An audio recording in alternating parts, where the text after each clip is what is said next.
So our next section is actually emergency preparedness, and we could do an entire session just on emergency preparedness because the Red Cross, one of their main functions is emergency preparedness and teaching the community how to be prepared in the event that there's a weather emergency, an evacuation that needs to happen, whether it's a pandemic situation or they're moving you from your homes to another location.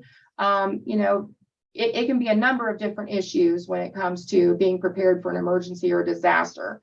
And of course, the whole point of being prepared is so that you actually have what you need to grab and take out of the house if you have to leave, or if you're sheltering in place and there's no electricity, there's no water, you have all the things at your fingertips that you might need for at least 3 days. Hopefully, you've planned a little farther out, maybe 7 days. But the Red Cross tells you to plan for at least, if you're planning for a 3-day emergency, plan for 2 weeks. So that actually is gathering a lot of materials together to be ready in the event of an emergency, but you'll be oh so glad that you did if you have to grab it in a hurry, okay? Especially if you have to leave your home. So basically with emergency and disaster preparedness, the first rule of thumb with the Red Cross is to make or get a kit. And in this case, we have actually compiled a few of we have some visuals here to kind of tell people what to put in an emergency disaster preparedness kit that you can grab and you can have at home. Typically, I tell people you can use a backpack, you can even use a pillowcase. I've had a lot of folks, we did a pillowcase project with the Red Cross where we actually just took a pillowcase, regular pillowcase, filled it with all the things that we needed. And you'd be surprised what you can fill a pillowcase with. There's a lot of room in it. In this case, I just have a little Rubbermaid tub that I have a few supplies here with. And I'm going to go over all of the basics that you would need in this kit, okay? So get or make a kit. So keep your supplies in an easy to reach area. So if you have a little container like this or a backpack or even a pillowcase, make sure that you keep it somewhere that you can grab fairly quickly. You can put it in a closet, you can put it underneath the kitchen sink, you could put it in a corner of your room, but keep it somewhere that you know at all times where it is, and you can grab it if you need it, okay? And it doesn't walk off. Now, if you're like me, things get moved. My husband moves from, something from the right side to the left side, and we don't want to do that. We always want to have a designated place where you actually have your emergency kit, okay? So, what goes in an emergency kit? There's a few obvious things that goes in an emergency kit, of course.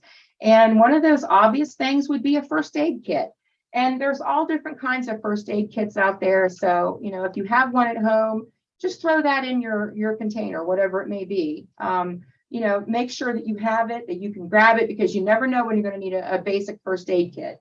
Now, this one is just a little one that you can get. This basically has a few gauze bandages in it and some Band-Aids. This is pretty basic, okay? We also have something else. This has some gauze wrap in it. There's actually some scissors in it. There may even be a Mylar blanket that you can use, which are those like space age looking, they look like aluminum wrap, not saran wrap, excuse me, aluminum wrap, like Reynolds wrap, I guess. And you can unfold those, and those actually direct your body heat back. You can wrap those around you, but you can also use just a regular blanket. We'll get to that. But first aid kits, okay, this one is a little more involved. I'll just open this up so you can see what it looks like. And really, honestly, you don't have to go out and spend a lot of money on a first aid kit. You can typically get a very well-stocked first aid kit for under $10 at Walmart or even at the dollar store. I think I got this at Walmart several years ago, but this one is fairly straightforward. It has rubber gloves if you need it. It has a cold ice pack. There are sticks here that you can use to look in people's throat, like they do at the doctor. They're lozenge sticks. There is a Mylar blanket in here. There's aspirin. There is allergy tablets. And there are all kinds of different sizes and shapes of Band-Aids and bandages in this. So this is really a nice, very basic first aid kit. And like I said, it was under $10. So you don't have to spend a lot of money to get a good value on a first aid kit. but it's always a good idea to have a first aid kit in your home at all times. I always make sure if you have a vehicle that you have a first aid kit in the trunk of your car or under your seat, because you never know when you might need a first aid kit out in the community, or when you might need it just, whatever you're doing in your day-to-day lives. So it's always good to be prepared. So get your first aid kit. Now, back to what goes into the kit. We need water. That's an obvious thing, because in the event of an emergency, you might not have access to clean water. So as much bottled water as you possibly can, whatever bottled water you want. If you have gallons of water, that's great too. That gets a little heavy, so be conscious of that. You might have a case of water that you throw in the closet. And of course, be mindful of the expiration dates on that. But typically expiration dates, if the water is, if it's not too far expired, you can still use it. And there's a debate with that, but, use some common sense with that. They typically say that you need at least a gallon of water a day, per person. So if there are 3 people in your household, that's a lot of water to be stocking up. So always make sure that you have the room to put it somewhere out of the way so you're not tripping over it. But, of course, this is just for visual aid. We have 1 bottle of water, but, a gallon or several gallons, but at least 3 gallons. You need at least 9 gallons for a 3-day emergency. So that's a lot of water. So keep that in mind. Okay, we need food. So, if you're not able to cook, always good to have canned goods that don't go bad. Typically those have a shelf life of several years. You can, be mindful of the expiration dates on these as well. This is just a can of soup. I apologize. But any kind of canned good that you can actually eat with a spoon, just right out of the can, that's great. If you have some way of heating that up, that's great too. But typically canned goods can be consumed. Anything that's in a can can be consumed, even if you don't have the way to heat it up or to cook it. Okay. You can also have like snacks, fruit roll-ups, or fiber bars, or any type of snack that you like that has that won't go bad, won't spoil, and that you can keep in your kit and it's going to last a while. So whatever you like, throw a couple of those in there. Now, make sure you always have a flashlight as well. Flashlights come in all different shapes and sizes these days. And this one, I think this was something I might have gotten at Rural King, and it has several little, I think it was just a couple bucks too, but it has several different ways of, using it. There's a small beam, and then there's a large beam, which is really bright. So I don't want to blind anybody with that. But, just a regular flashlight is fine too. But this is just something that keeps the batteries actually stay good in this for quite a while. And you can use that. So a flashlight, always good to have a flashlight. Extra batteries. If you have anything in your kit that needs a battery, whether that be, your flashlight, but you need extra batteries for that. If you actually are able to have a radio, a small transistor radio, or one of the hand crank radios, you can get those typically at Walmart. You can also get those at Rural King. Even Harbor Freight has some hand crank radios, and those aren't very expensive at all. The hand crank radios, some of those actually do take batteries, but when you crank it, you'll get just enough charge to be able to listen for a few minutes at a time. So hand crank radios are great, or even battery operated radios. But anything that you put in your kit that's battery operated, throw some extra batteries in there, whether it be D batteries, C batteries, or the itty bitty, AA and AAA batteries. Throw those in there as well, because you're going to need them. And batteries are always helpful, because your supplies are going to, when you use those supplies, your flashlight, whatever, your radio, you're going to deplete your batteries. So have extra batteries. Of course, we mentioned the first aid kit. You want to have that. Medications. That's something that a lot of people actually forget. And that is a basic part of your medication, of your emergency kit. Have your medications ready. And they actually say rule of thumb is about 7 days worth of medications. So if you take a lot of medications, what you can do is talk to your doctor, tell them that you're actually, compiling a disaster kit, and you need a 7-day supply of your medications. And that way you can actually put them in your kit. but your doctor is usually on board with prescribing those medications for you. If you actually have your medications in one central location in your home, maybe you can put it in a Ziploc baggie, but you can grab those medications in the event of an emergency and throw those in your kit as you're going out the door, if you don't have a 7-day supply. But always be mindful of taking your medications. A lot of people forget that. And then they get somewhere, they're at another shelter or someplace, away from home, and they don't have access to their medications. And that can be a potentially life-threatening situation for a lot of folks. So be sure that you have your meds. Okay, a multi-purpose tool. A lot of people don't think about this, but in this case, we've got a screwdriver, we've got, several little clips, we've got scissors, just anything that you think you might need in the event that, you've got to use them. You just never know when you're going to need a screwdriver or scissors or clips, and they're multi-purpose tools. You can use them for a lot of different things. So throw that in your kit as well.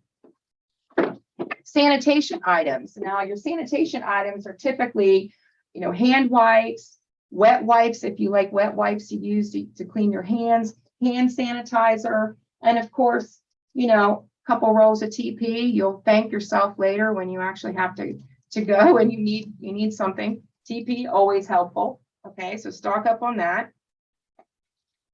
And this is something that a lot of people don't think too, but when you compile your emergency kit, make sure you have a list of your medications in here, just a copy. You can write it down on a piece of paper and throw that in here. And that way, if something would happen that you're off site somewhere, or you're at a community center where they're, gathering people for safety, you have that at your fingertips. You can actually share that information should you have an emergency. Hey, this is what I'm taking right now. So here's a list of my medications. They also say that you should also make copies of personal documents such as driver's license, a passport, an ID card, your insurance cards. If you have to go to the hospital, got to have your insurance cards, whatever form of insurance you have. They also say that you should have proof of address info. So, throw an envelope that might have your address on it in there as well, and you can show proof of address. An envelope will usually do the job. Anything with insurance policies, if you have an insurance policy on your home and you have to leave the home, you can show that you have insurance on your home. If you have any important papers like mortgage papers or the deed to your home, which is when you've paid off your home, you get, the pink slip. I think it's the pink slip. I don't know. At any rate, it's your deed to your home, which is a very important piece of paper. And of course, these are all copies. You don't want to put your original copies in here. Make copies of those and put those in here as well. Okay. That way, if you need to show any type of proof, or you have, if there's any questions about any of that information, you can pull it right out and show it to the proper authorities, whether it be the police or FEMA, or the fire department, or even the Red Cross. Okay. Make sure you also have some current photos of you, any people that live in the home with you, such as your mom, your dad, loved ones, husband, wife, boyfriend, caregiver even. Make sure you have current copies of pictures. Throw those in there, because if someone goes missing, that picture is going to be very helpful for you to say, hey, this person was separated from our group and we're not sure where they are. So you can hand that to authorities as well. So that's always make sure you have photos of your loved ones or people that live with you in the home, and even have a photo on hand of your pet. If you get separated from your pet or your service animal, make sure that you actually, that's cat food. We'll get to that. But make sure, but make sure that you have pictures of your pets as well, so that you can show people what your pet or your service animal looks like in case they get separated from you. Okay. Cell phone's always helpful. Grab your cell phone. Now, you're not going to be able to put that in your kit because most of us only have one cell phone and we use it. So if you can think and you have the wherewithal to think, grab your cell phone. Always make sure that you have your charging cord, or this is actually a battery pack that you can hook to your phone. I think it has maybe 3 or 4 hours of battery time that you can put on your phone. But if you're on your phone very much, that's be conscious of the fact that you'll wear the battery on your phone down and you're going to have to charge it up, and you may not be able to charge it into the electric. The electric might be off. So having these little portable battery packs are really helpful to have. Okay. All right. Make sure you also have a current list of family member contacts and phone number information. If you have relatives that live out of town and you could go stay with that relative, make sure you have their address and their telephone jotted down, of course, their name, because that's going to be helpful to you. Okay. Extra cash. You always need cash, so throw a few bucks in your kit as well, and forget you put it in. If you're like me, you'll go get the dollar out, need something, but try to keep a few bucks in your kit so that you're able to purchase water or something else if you need it. Okay. All right. Emergency blanket or pillow. So here's a blanket. This is just a real basic blanket. Again, some of your first aid kits have those Mylar blankets that actually deflect the body heat. That's always good to have, but they make a lot of noise and they're not as comfortable. So you might have, your favorite throw that you can throw in there that you can have should you go to a shelter in the event of an emergency. So a blanket or a pillow. Make sure this is kind of, we live in the digital society now, so not a lot of people are familiar with maps, the old paper kind that fold out, but it's always a good idea to have maps so that you can look to make sure where you're at all times, make sure you're oriented as to where you are on the map. And those also come in handy should you have to leave the area and evacuate. So have a paper map and throw that in there as well. Medical supplies. Now, some of us wear hearing aids. We have glasses. If you have an extra set of glasses or reading glasses, throw those in there as well so that you have that. Make sure that you have extra batteries for your hearing aids. Make sure that you have that equipment as well. And this really takes some planning and forethought. So think hard about this. And should any of you need an actual list of all of these things that I'm telling you here today, we've got some information from the Red Cross that I'd be happy to pass on to you folks. And it's just 2 pages front and back of what you're going to need in an emergency. And it's put out by the Red Cross. Okay. You might need something like canes, adaptive equipment that you have. You might need an extra cane. Of course, that's not going to fit real well in a box, but put that with your emergency kit and it's something that you can grab. If you have an extra battery for a battery operated wheelchair, make sure that's also where you can grab it and take with you, because you never know when you're not going to have access to electricity and you have those battery backups. Okay. A magazine or book for entertainment. Once you get where you're going, you might be bored, you might need something. So, puzzles, word search books, magazines, books. Some people listen to audiobooks on their phone. Again, that's going to use your battery, so be careful. But just, simple things like this, something that you could look at or read or whatever you want to do in your downtime. Okay, so something for entertainment. Make sure you have a copy of your car and house keys as well. That way you're not going to run around the house, looking for keys. You have an extra set right where you need it and you can access it as quickly as you possibly can. Okay, matches. Typically matches, if you need to, have a small bonfire, but I don't want anybody using bonfire for warmth unless you actually know how to build a bonfire. And that's something that we could do too when we meet in person. We could talk about that. But matches, because you never know when you might need those. Duct tape or any type of tape, you never know when you might need that as well. Okay. Work gloves or even vinyl or latex gloves, you never know when you might need that as well. It's going to be something that you can't touch with the bare hand, so you have gloves. An extra set of clothing. You might throw your favorite, t-shirt, a pair of sweats in here, extra pair of tennis shoes, something that is going to get you through a couple days. Extra pair of underwear. Take that as well. But again, make sure that your container has enough room for all of this stuff, because I know this is a lot of stuff to be putting in a small container like this. You might need sunscreen, insect repellent. They even say that if you're able to, a gallon of bleach goes a long way in terms of disinfection.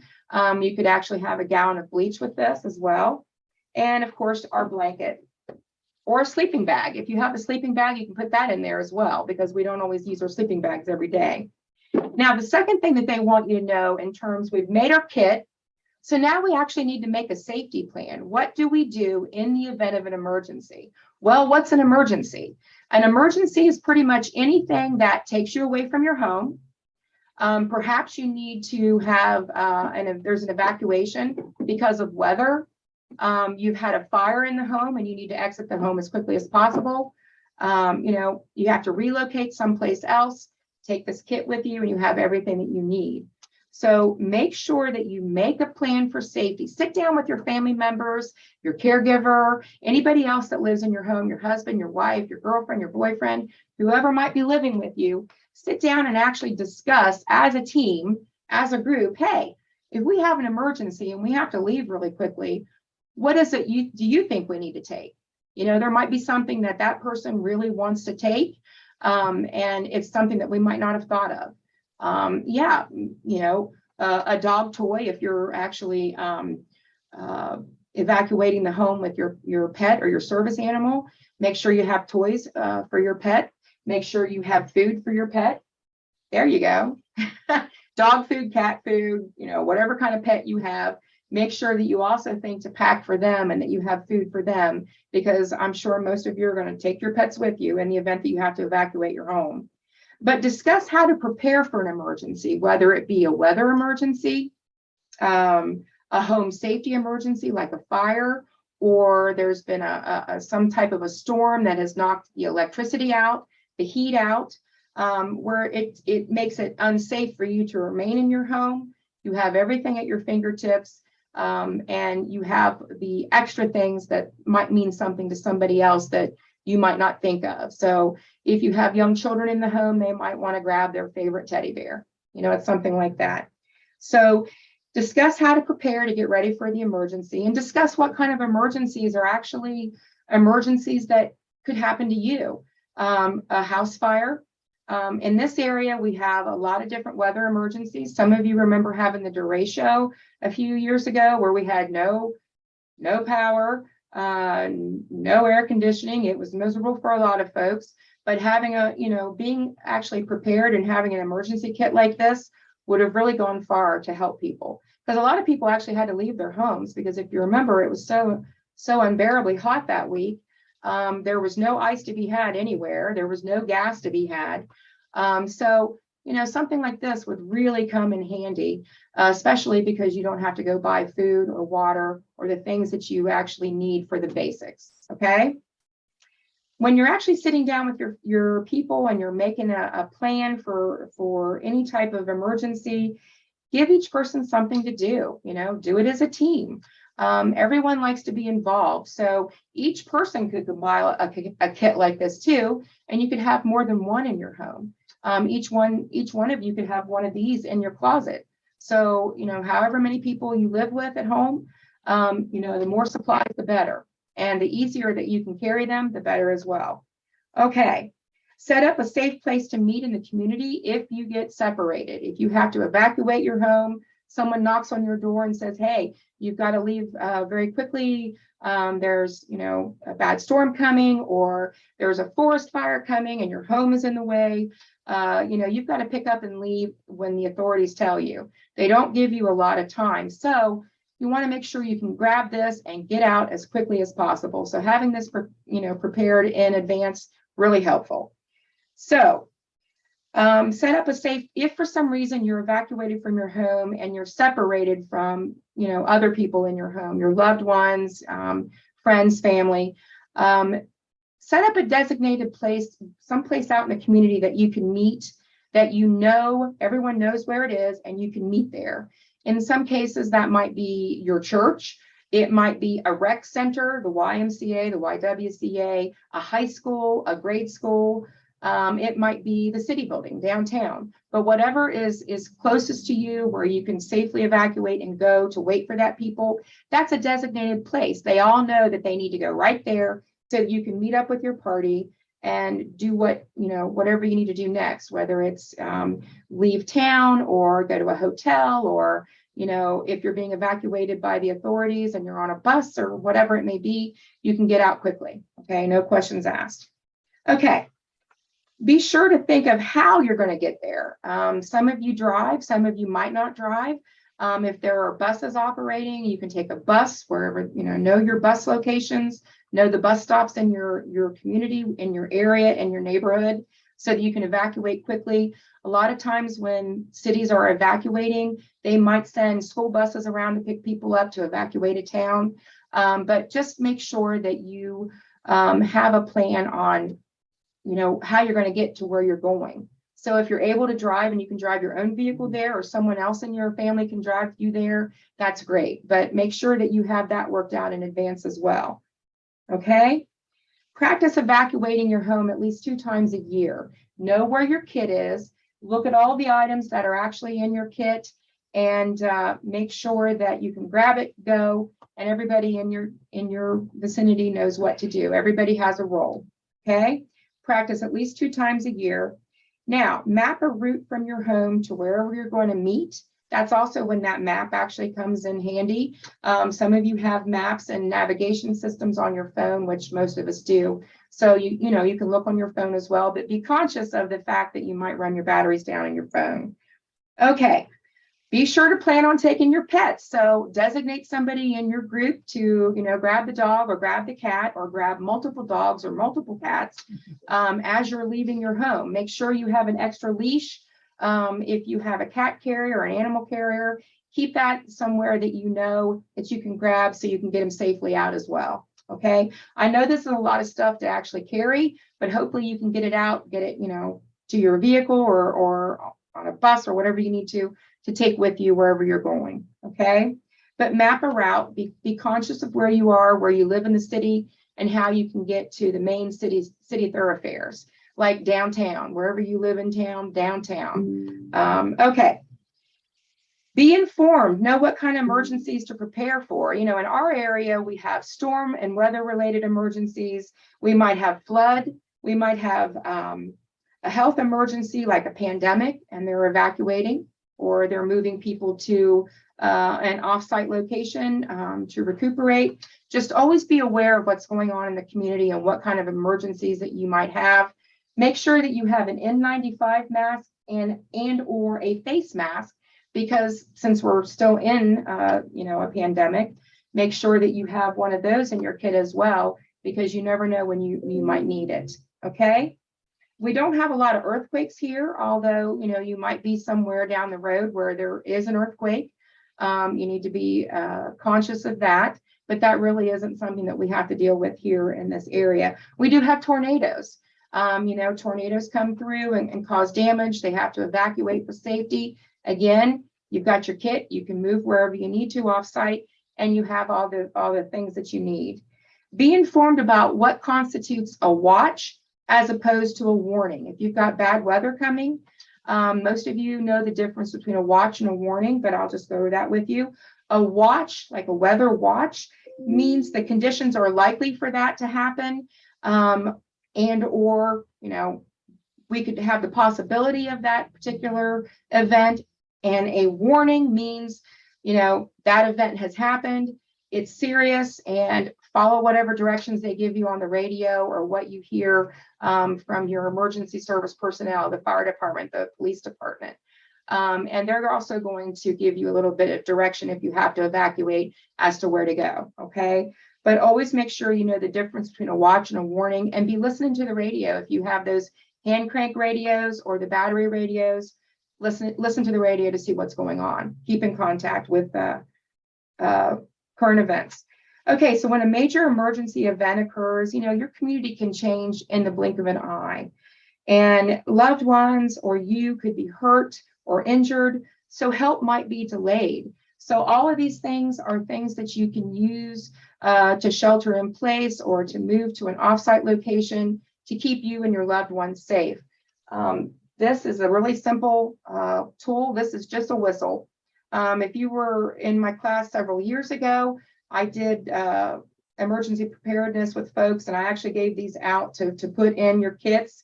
And this is just simply a whistle. And if for some reason you're trapped in your home or you're trapped in a location where you think you might not be found, a simple whistle is a great tool to use to help them locate you, to get you help. Okay. And actually, emergency service personnel are trained to listen for any type of sound alarms on your phone, whistles, any emergency buttons that make noise, whatever you can do to make noise, they're going to follow the noise to you to get you your help. Okay, but share what you've learned. Talk about this with other people in your family. Share with them what you've learned today and how you can make your home and your community a little bit safer. And this is a very condensed version of an emergency preparedness kit. So once we get back in person, we might be able to do this more in depth and more detail. So